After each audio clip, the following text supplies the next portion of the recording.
Hello and welcome to the Radiate Wellness Podcast with your host, metaphysician, Reiki master, and hypnotherapist, Christy Clemens Hoffman. Each week, we will discover teachings, tips, and tools to radiate your best life ever with practitioners, authors, and luminaries to help you on your path. Wellness, joy, peace, abundance. What do you want to radiate? Hello and welcome back to the Radiate Wellness Podcast, where today we radiate curiosity with return guest Mark Vernon. Now, you may remember Mark had appeared before to speak about his book, Spiritual Intelligence, which was a very, very interesting book. Today, he's back to speak about his other book, or one of his other books, because he's got many. And this is The Secret History of Christianity, or A Secret of History of Christianity, Jesus, the Last Inkling, and the Evolution of Consciousness. Wow, that's quite a lot packed in here, Mark. I'm excited for this conversation. I think it will be very interesting. I hope so. I mean, the book is my attempt to make sense of Christianity, which has played a big part personally in my life, as well as the fact that it's in the collective consciousness, of course. And yeah, so it'd be great to communicate some of that afresh, because that's, hence the curiosity angle, that people come with Christianity because it's sort of our first spiritual language, and it's so much in the culture still, with a lot of ambivalence sometimes. So I understand that, and this book was an attempt to open it up afresh. Right, and this is an older book for you. You published it previous to Spiritual Intelligence. So when is this book out? It was about 5 years ago now, I think. It's not going to go old. It's not not going to get it's always going to be fresh. Now, you are a previous Anglican priest, from what I understand. Yeah, so I was what they call a curate in the Church of England, and which is kind of like a trainee priest. And then it all fell apart for me after about 3 years, and it was partly personal sort of breakdown, really. I became very depressed, but also I became very disillusioned with Christianity, and in a roundabout way, this book was an attempt to finally settle it, particularly who the person of Jesus was for me, hence Jesus, the Last Inkling, and the Evolution of Consciousness. Because, Jesus seems to mean so many different things to so many people. And, one Christian's Jesus is wholly objectionable compared to another person's Jesus. So, yeah, I mean, I could sort of get going if you like, but so that's the personal context of the book. Now, you, of course, must have been raised Anglican. Yeah, I was born into an Anglican family, and it was quite easy for me to get ordained, actually, because I could pass the exams and I knew the world well. And it sort of made sense because I'm really interested in these things. But, actually being interested in then being a clergyman, where people project all sorts of things onto you, you go and live in a different place, all that stuff I just hadn't really anticipated. I mean, you could have told me, but I just hadn't anticipated it properly. Right, the actual living of it, which I'm sure different than the concept. Here in the United States, it's a very Christian nation now. That's our country does not have a national religion like your country does, and many people suffer what we call religious trauma. So I don't know if that is something that you had experienced. I think in a way, yes. I mean, it's not the even though the Anglican Church is the established church, it's much more liberally minded, I think, than a lot of American Christianity. And it plays a sort of background role rather than a foreground role. So the Prime Minister would never say, "God bless the United Kingdom" at the end, like the American president always says, "God bless America." So it's a strange thing that although it's the established church, it can disappear into the background quite easily and then pop up every so often, like when the Queen dies and stuff like that. But for me personally, I got caught up in a lot of the debates that still happen in the Church of England around, say, sexuality, around the role of women.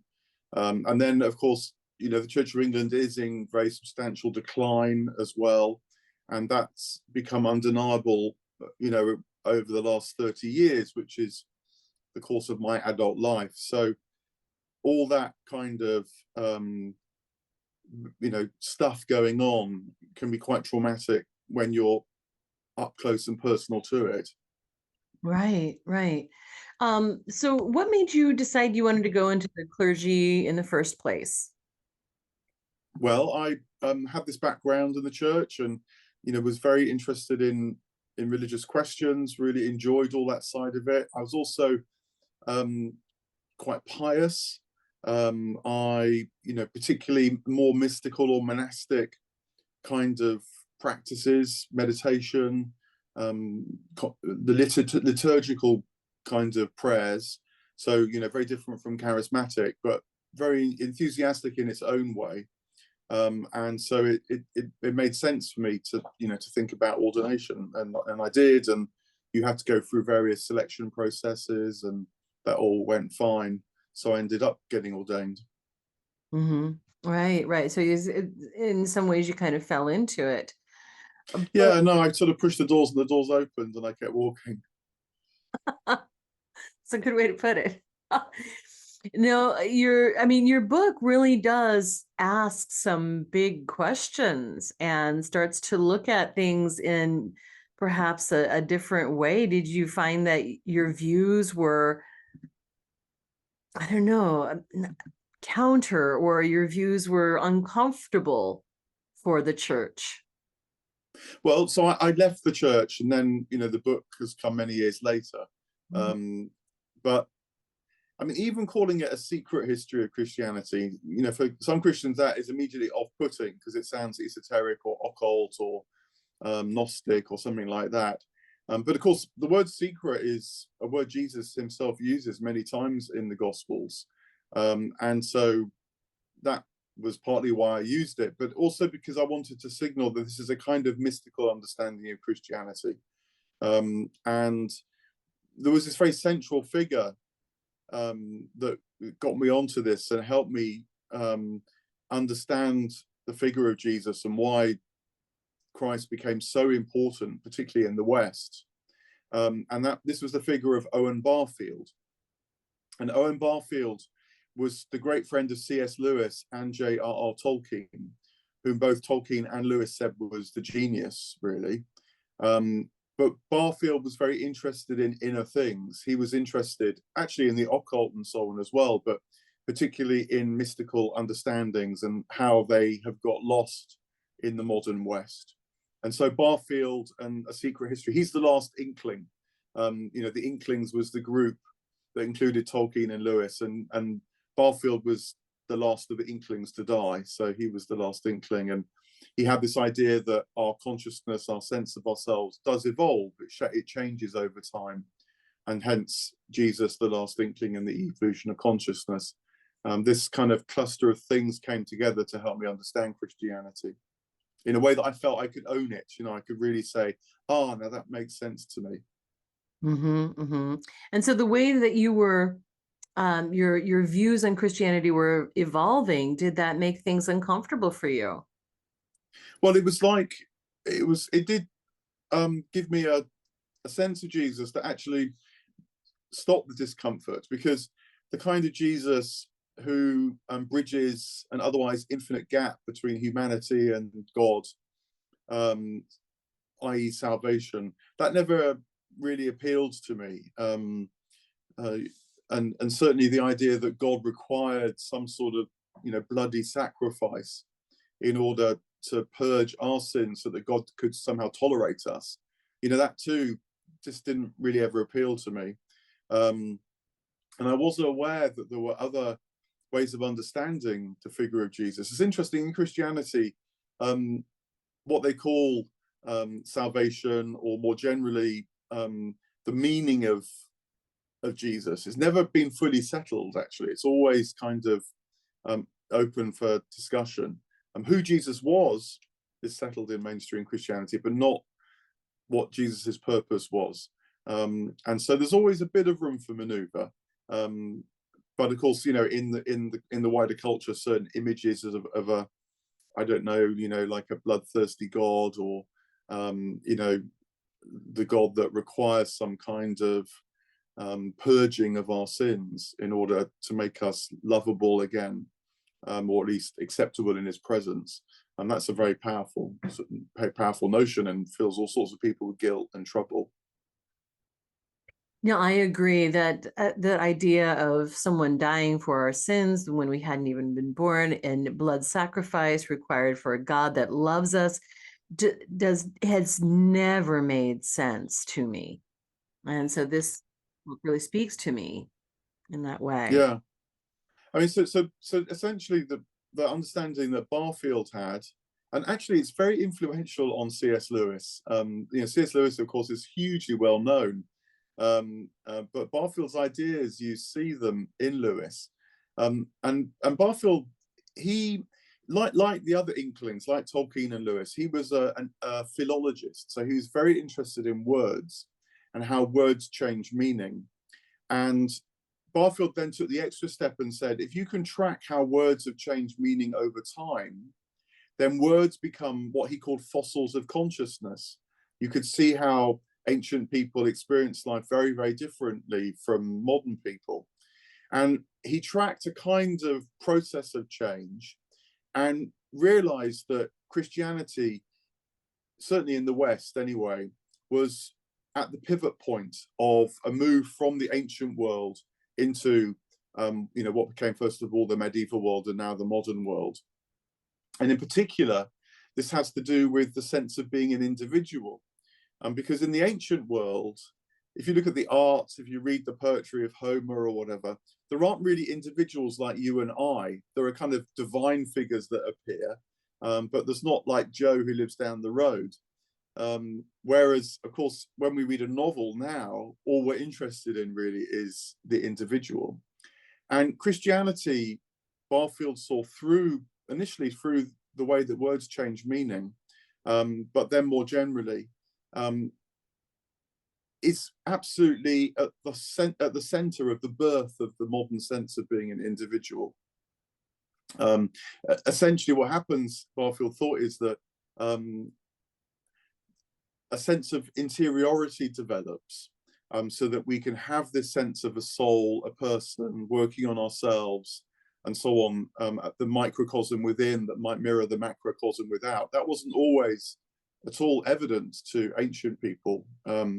And at the same time, the unity of our own person starts to become capable of reflecting the unity of the cosmos, of all things, the one being, and of course the one God as well. And so Jesus, who's this figure that can say, I am the way, the truth, and the life, this is the coincidence of the individual personhood of the human Jesus with the divine Jesus as well, coming together. And, in Judaism, as well as in Christianity, this phrase, I am, can be applied both to God and to the human being. And so Christianity brings these two sides together. And it happens a bit in Judaism too, and in other traditions, but certainly in the West, it's the one that becomes most successful in terms of shaping the culture. And so Jesus, Barfield realized, was the figure around whom all this kind of constellated, all these realizations, this new sense of being an individual and being able to relate personally to the one God. And so, Christianity is launched. And that account of Jesus and why Jesus is significant, made huge sense to me. And so it's one I could really buy into. Right. Now, we're recording this on April 4th, and this Sunday, of course, is Easter. So, the story of the crucifixion and Jesus, et cetera, is very, very forefront in our culture right now. And, again, it just never quite made sense. Now, something that your book talks about is near and dear to my heart, the Christ consciousness, chapter 6. And can you talk a bit about that? Because I think it is fairly important to a modern viewing of Christianity. Yeah, so it's related to Easter because, in short, what Jesus showed in his death and then rising is this kind of archetypal pattern, that it's through processes of dying that we find a wider life. The phrase born again is used in lots of different contexts, but it is a true phrase in the sense that, sometimes talked about letting go of a smaller self and realizing there's a larger self. We can get trapped in our own personal troubles. I work as a psychotherapist, and I think part of the task of psychotherapy is to help people see enough of their personal troubles, not because personal troubles then go away, they hopefully ease, but they never fully go away. But what it does is release you enough to be able to see a wider life, and to start to be able to realize that that's your life too, as well as the more personal side.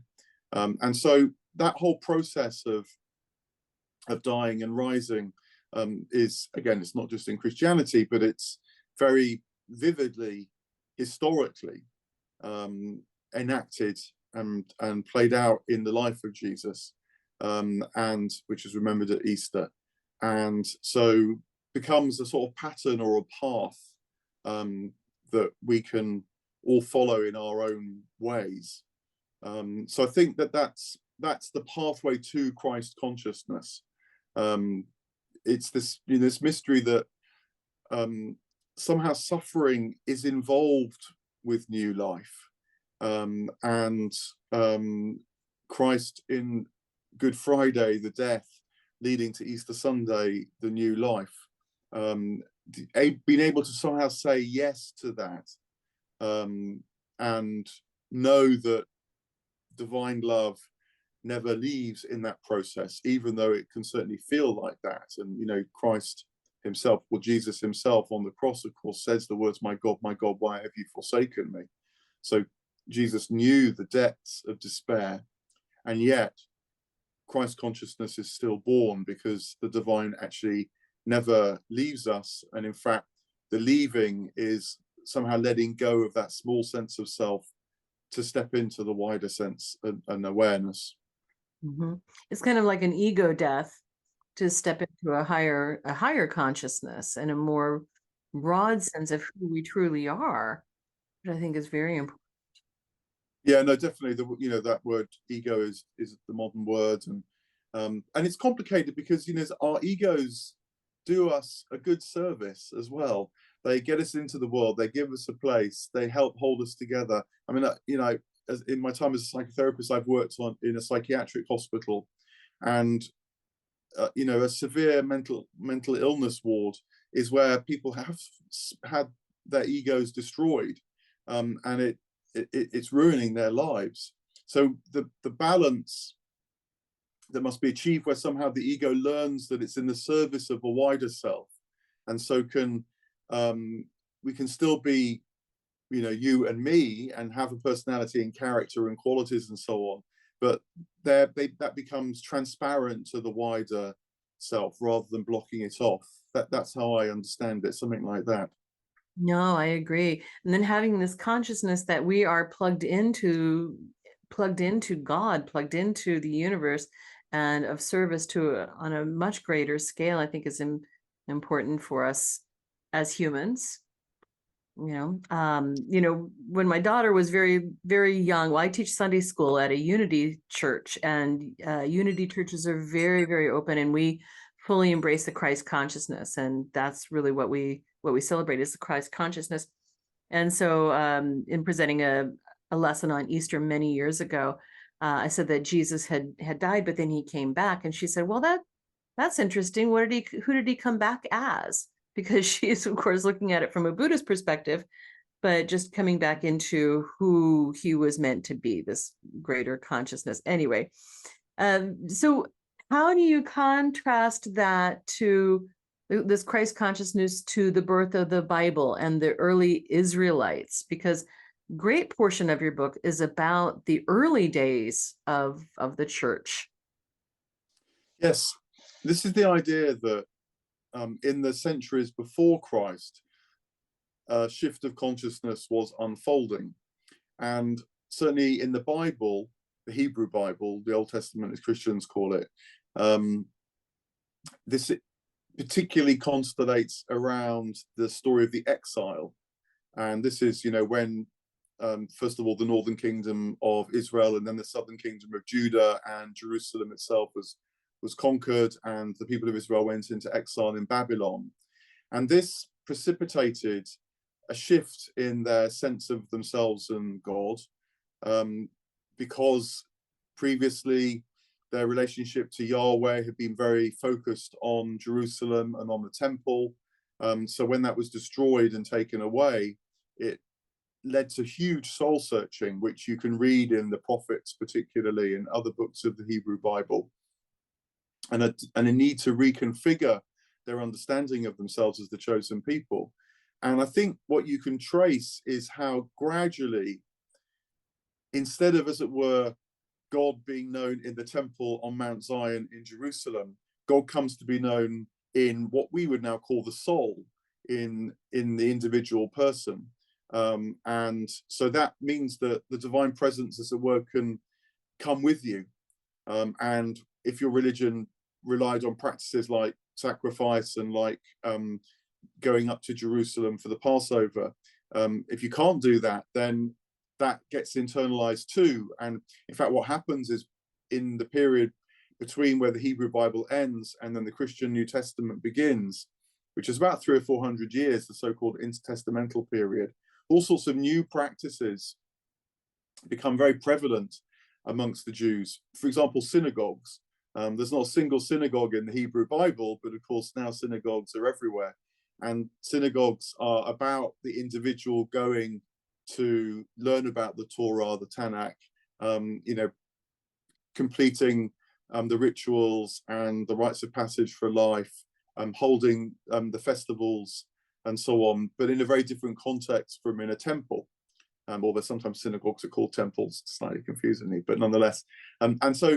But the point is that these new ways of configuring a much more individually focused kind of religiosity, then I think come to their fruition in the person of Jesus, who of course was a Jew too, went to the synagogue, but certainly for Christians, brought to fruition, completion, the sense of the individual person being able to know the one God completely. And even monotheism, of course, emerges in this time in the run-up to Jesus as well. The oldest bits of the Hebrew Bible, Yahweh is one God amongst many gods, and so the idea there's only one God, there's a development there that Christianity, and then it's Judaism in its own way does as well, because of course quite soon after the death of Jesus, the second temple is destroyed in Jerusalem. And then this gives birth to what's sometimes called rabbinic Judaism, which again puts a great emphasis on the individual and the practice of the law, and shapes a lot of Judaism to this day. So Judaism has its own response to not just the events of history, but also to this unfolding of the individual. Did you know that Radiate Wellness is more than just a podcast? That's right. We're also a comprehensive, holistic wellness practice. Find out about our services, practitioners, and upcoming events at radiatewellnesscommunity.com. While you're there, visit our podcast page to read more about our great guests and even donate to the podcast. If you like our podcast, you can help in other ways as well, like subscribe or follow us wherever you're listening right now. Tell a friend, a family member, or a coworker about the great content you find here. And if you wouldn't mind, please give us a thumbs up, a 5-star rating, or a positive review. Sounds like a small thing, but it really helps. You might like to know about our Facebook communities while we're at it. We have a free community, the Radiate Wellness Community, on Facebook for news and great free content. Our subscribers group is Radiate U, as in the letter U, but also Well, you. There you'll find curated replays of past classes, guest interviews, and more. And now, back to our podcast and back to our guest. So that's why the sort of run up to the story helps to make sense of the story. Jesus doesn't just suddenly appear out of nowhere. There's a whole unfolding and a process. Right. We have to have a context for that and why his presence is important. No, absolutely. And so how is this his Christianity? How is it secret? Yes, that's a really good question.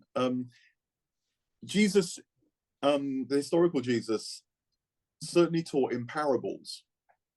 The New Testament scholarship has concluded that because parables are a very distinctive way in which the Gospels present Jesus' teaching.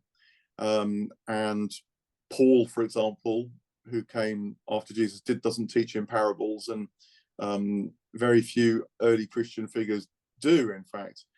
Those that do are just using Jesus's parables. And so that makes you ask the question, what are parables? And I think what they are kind of almost like puzzles that you wrestle over to precipitate this shift of consciousness. And the thing about the parables is that they're not always moral tales. One or two of them can be interpreted like that, and the most famous, probably the Good Samaritan, certainly can. But most of them are kind of a bit neutral when it comes to morality, if not a bit amoral. So for example, there's parables about, like the parables of the talents, where figures are given different amounts of money, and the one that makes the most money is the one that's rewarded the most. Now, certainly, if you're on the left of politics, that's quite hard to understand. If you're into the prosperity gospel, then you interpret it in that way. But I think what Jesus is using these multiple stories to do is to just kind of tip us through the wrestling into deeper spiritual truths. So for example, the parable of the talents ends with the famous phrase, he who is given much, much will be required of them. And that's the idea that if the promise of Christianity, and other traditions is to know the divine in your own self, that's to be given this tremendous gift. And so it's going to ask everything of us to fully know that. So is that at least a way of answering your question in some way, to think about Jesus and the way that he used parables? But yes. That he didn't come out and just like teach directly. If what I'm understanding, so he didn't come out and teach directly. You need to do this. You need to do that. And you need that. Yeah. So that's linking back to the word secret. That was it. I've forgotten that you said that. And so linking back to the word secret. So the idea is that it's something that's sort of nascent within you, bubbling within you, but you may not be very aware of it. And so as a teacher, how do you precipitate that inward, uprising or new life, new birth within someone? Because it's not just a question of, if I tell you, Jesus is God, that's like a neutral fact. And we can debate it in our heads and so on, but it won't bring anything to birth inside you. Whereas gradually trying to understand the life that's within us, that is nowadays we might say unconscious of, but that's a secret life within us, by wrestling and grappling and struggling and suffering sometimes too, that secret can emerge. And hence Jesus talked about the secret of the kingdom, this inner kingdom that dwells within us all, that if we live a purely worldly life, we will have no idea of at all.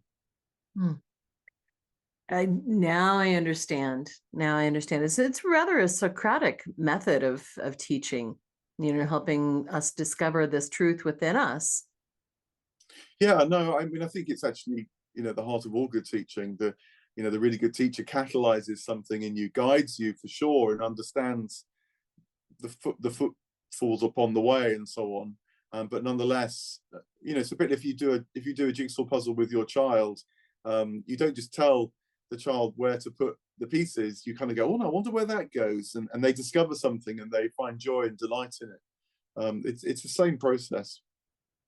No, absolutely. And as a former teacher myself, that the student is going to remember it and retain it much more if they discover it themselves, rather than being told or dictated what the truth is. Yeah, no, you don't want to cram information. You want to have that delight, and then the emotion and the memory, modern psychology tell us, actually goes together. And so that's why that kind of teaching is actually much, much better. Right. So The Secret History of Christianity, the title of your book, of course, refers then to helping discover this growth in consciousness for ourselves. Yeah, very. It's the truth of the perennial philosophy that I think is at the heart of all the great wisdom traditions, is of the unity of all things, that your being, my being, is a reflection, a sharing in the one being. And the secret, though, is it's one thing to be told it, but it's another thing to really know it, and so that your life becomes aligned to it and you change as a result of it. And so that's the birth of this secret within you. Oh, yeah. I mean, just even reflecting on that, it opens up the enormity of this growth in consciousness. At least that's how I'm seeing it now. It's just, it was almost inevitable, and it was really kind of a big deal to have this this new way of thinking, this new way of interacting with the divine. Also, in your book, you reference the ancient Greeks, and I know that you have done quite a bit of study in ancient Greek. And in fact, you've got a PhD in ancient Greek philosophy, as well as many other things. So what about the ancient Greeks is important to understand here? Well, actually, you were already onto it when you mentioned Socrates there, because Socrates is a figure that lives sort of 400 years, 500 years before Jesus, and in the Greek tradition, as opposed to the Hebrew tradition, starts to seed this new kind of consciousness. And in particular, in Socrates' case, it's rather than wrestling with the meaning of our relationship to God and the covenant, like the Hebrews. In Socrates' case, it's asking questions, all these things which we take for granted. But do we really know what friendship is? Do we really know what courage is? Do we really know what it is to rule a good city-state?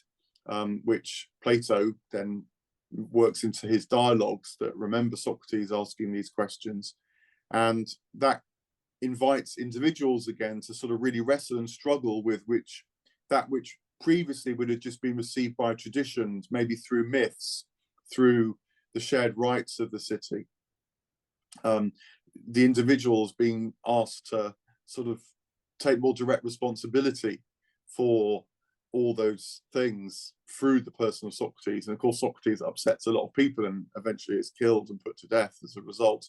But nonetheless, that seeds something that gives rise to what we think of as philosophy now, but it's actually a much wider cultural unfolding that becomes known as Hellenism in the period after Socrates, and so then merges with Judaism. So in fact, in Jesus's time, the kind of Judaism that existed in Israel was Hellenistic Judaism.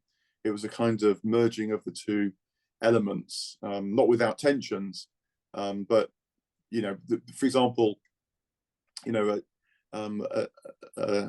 Septuagint, the Hebrew Bible, was actually written in Greek, and it was regarded as a miraculous production of these 70 scholars. So these things have become merged, both the Greek and the ancient Hebrew, by the time Jesus was alive.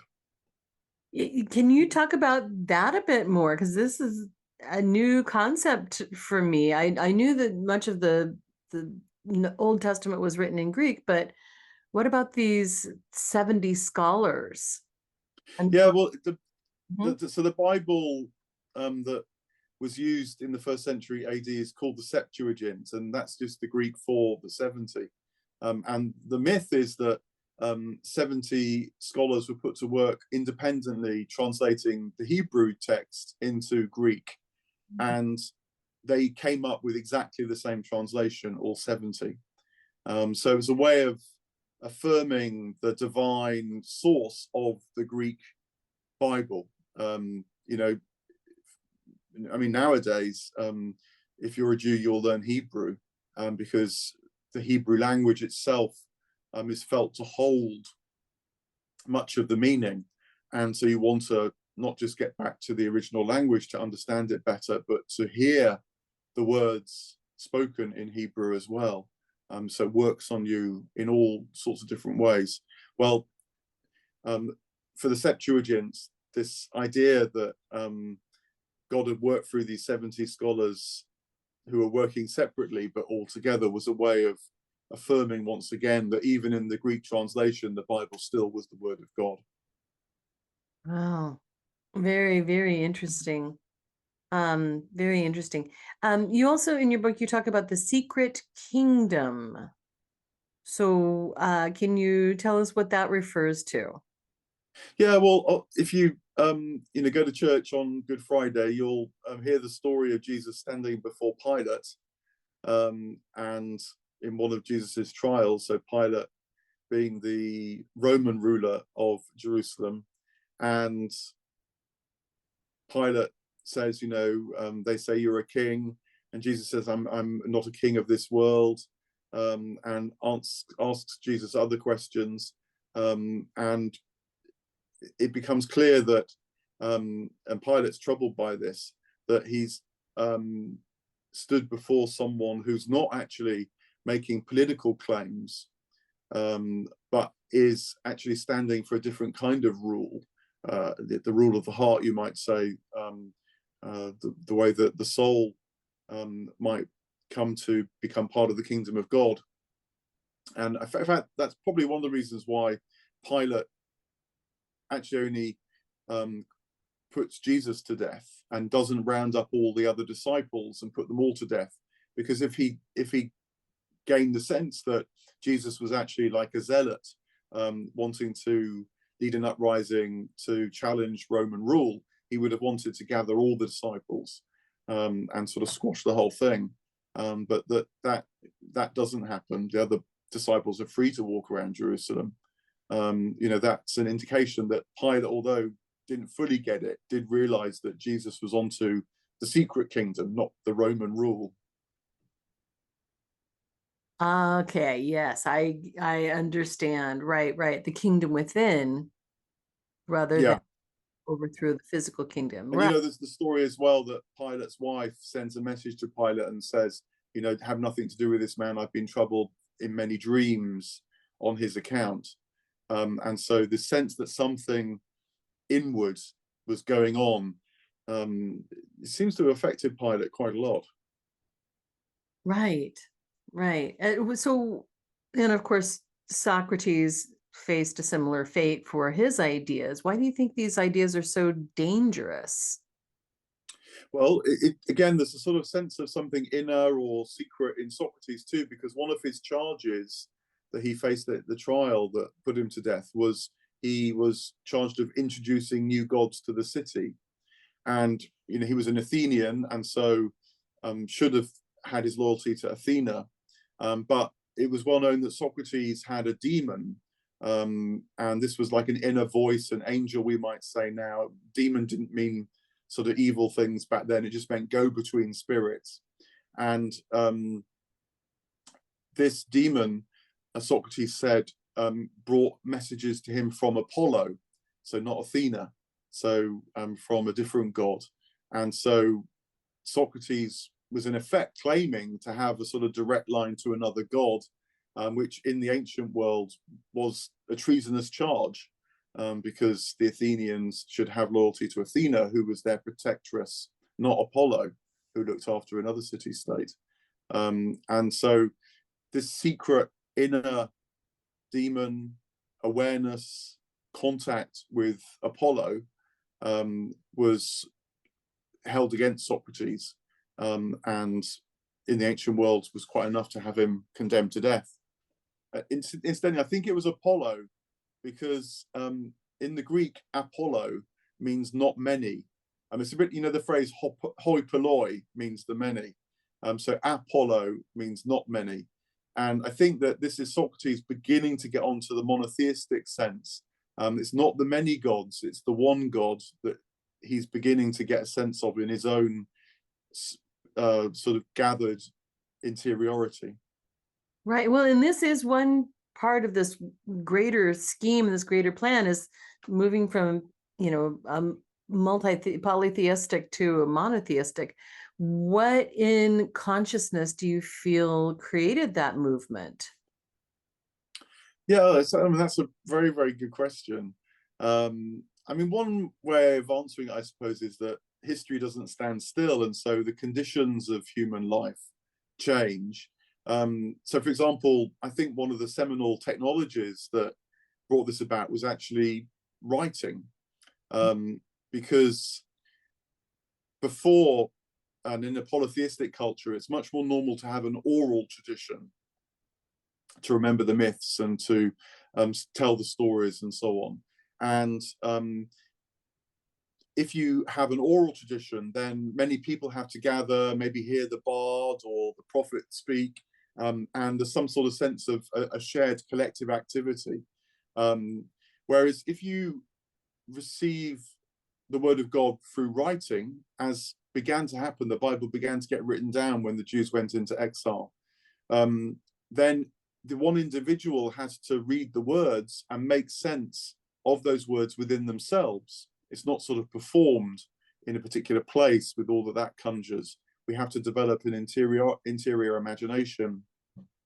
And so that, I think, writing starts to awaken the consciousness that there maybe is a singular interiority inside me that then becomes capable of perceiving the singular nature of all reality as well. So it's those kinds of technological developments change the conditions of life and shift our consciousness, and so bring about a new kind of consciousness. Now, I think, a more spiritual way of answering it is that the evolution of consciousness, I don't think it's not progressive. It's not like older consciousnesses can be left behind. But I think what the evolution of consciousness does is gradually bring in more and more and more and integrate that tradition into the present perception as well. And so is a gradual process of kind of enriching and enlarging, which is why, we can still find inspiration by going back to older consciousnesses, or having contact with indigenous practices and so on. They help remind us of a part of our consciousness that the modern world can easily occlude. Very interesting. Okay. So what do you feel is the evolution of our consciousness in this, I don't know, maybe post-Christianity world, or this after the advent of this Christianity and the Christ consciousness? Well, I think that our relationship to what we call the natural world, with ecological concerns, one way or another, it's certainly the case that the environment is being degraded by modern life. Climate change is going to be some kind of challenge. It's happening already in some measure, whether it be with more ferocious weather and so on. And so I think that that's going to be not just a technological and a practical challenge, but it's going to shift our sense of ourselves in relation to the natural world. And so already, you have people asking, do we relate to the wider environment in the best way? And I think that can also revitalize the sense of the aliveness of the world in which we live. To re-enchant the cosmos would be another way of putting it. Modern science has rather disenchanted things, and that has a certain advantage. It means that we've been able to exploit the environment and live much more comfortable lives as a result. But it's reaching a tipping point, I think, now, where we need to rediscover the enchanted side of life and the new age, and interest in angels and entities and all that whole kind of supernova of exploration. I think it's going to be a task to sort of try and gather that together, make sense of it, work out how we can relate to it, not just as individuals but culturally as well. Right. It's almost going back full circle in a way. Yeah, except it'll be different, because instead of just the priests and the initiates knowing how to communicate, to the spirits, the shamans, for example, now we're in a world where everybody has the capacity to do that because of the significance of the individual. And so, women as well as men, all sorts of people have the opportunity to pursue a spiritual path, which really wasn't the case in ancient times. It was very much an elite practice to pursue a personal spiritual path, whereas now it's much more democratized. And so that creates its own challenges as well as opportunities. Right. Yeah, right. When each one of us is capable of connecting with God on our own, or in our own rights, whereas we don't go back to the priest or the shaman or etc. to do that for us and be an intermediary. So it sounds like the way that you're presenting this, it sounds like everything, even democracy, social media, all grew out of this new stage in consciousness. I don't know. Am I thinking about that wrong? Well, in some ways, yeah. I mean, there's perhaps lots of forces at work in the development of social media. Some of them not so benign, but nonetheless, the idea that, well, as Andy Warhol put it, that everyone can have their 50 minutes of fame. That's it's another way of putting the stress, the significance of the individual, and so we can all become publishers now on social media. That's certainly part of it, if not the whole of it. Right, and we can certainly publish our own books and publish our own video and media and kind of this birth of the individual. So it sounds like we're in a way, changing the consciousness again in these modern times, and then even in a way coming back to nature, coming back to the environment, as we had way back when. That's very, very interesting.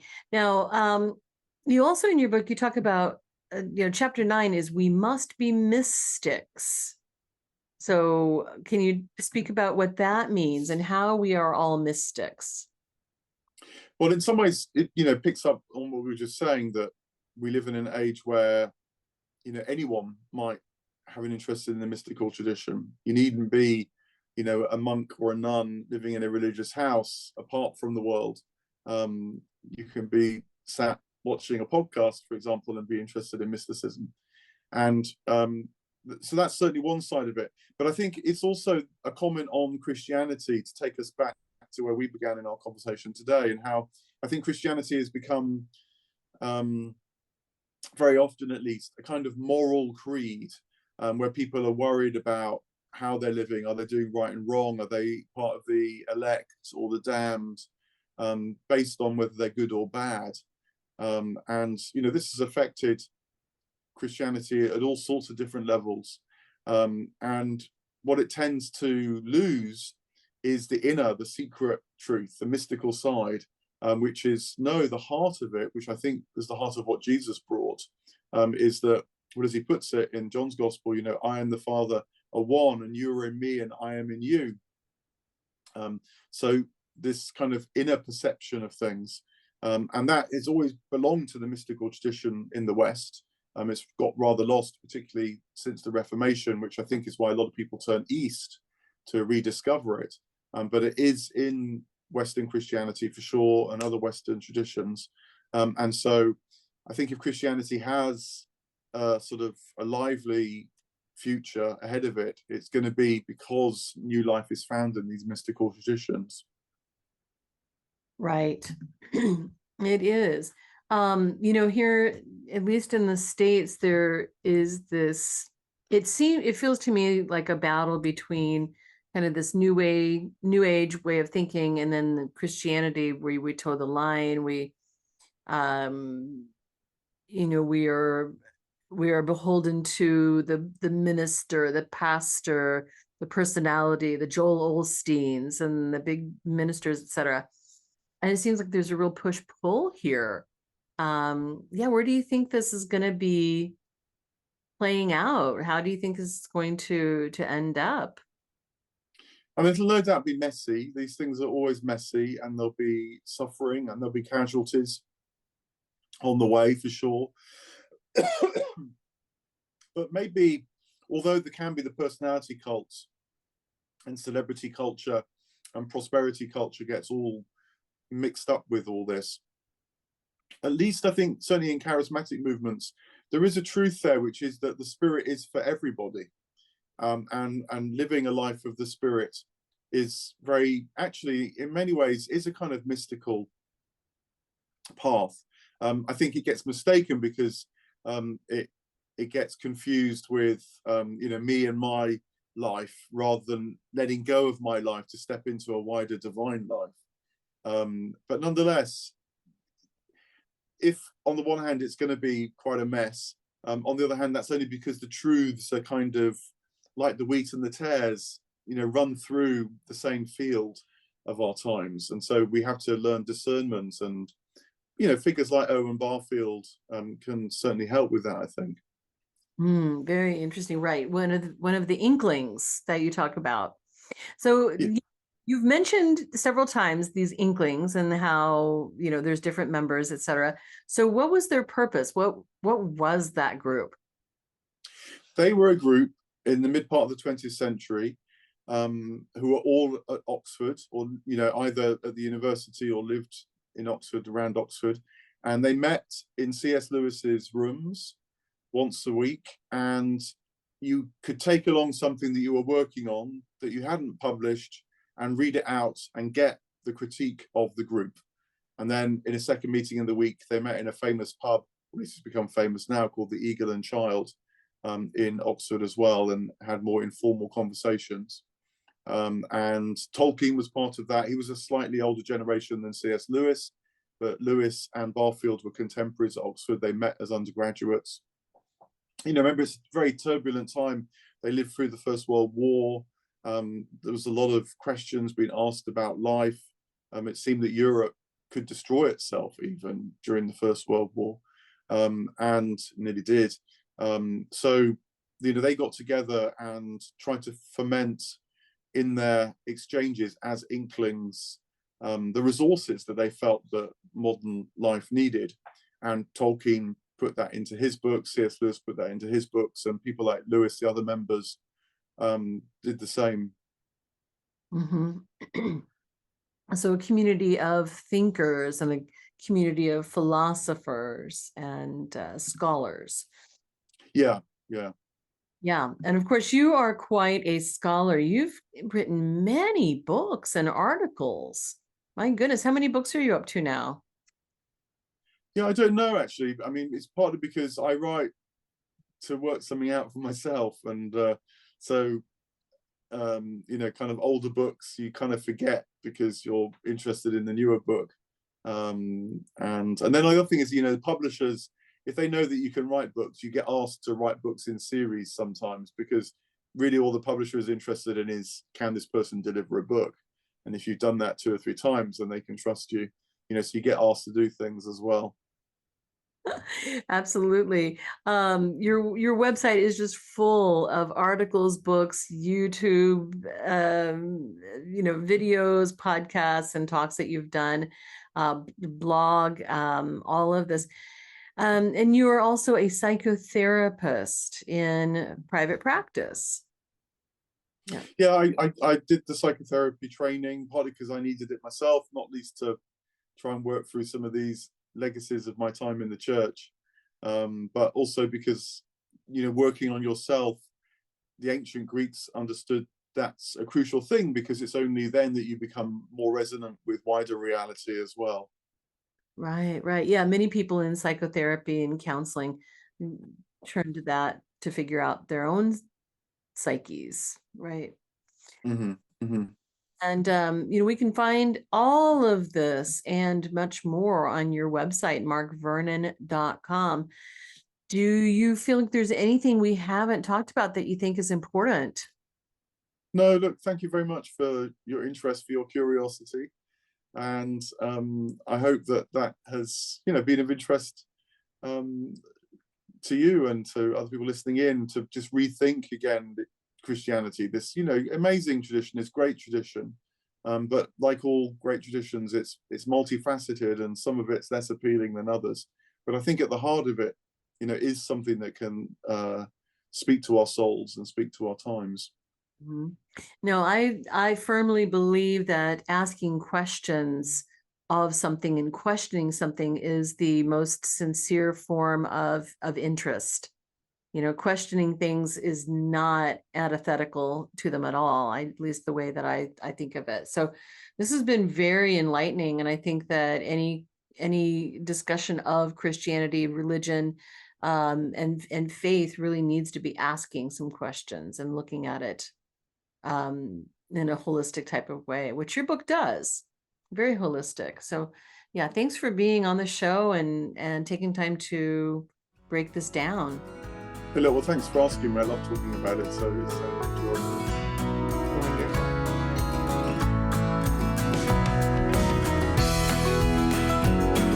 Radiate Wellness is an international community of holistic and alternative healers dedicated to helping you create spiritual, energetic, and physical well-being.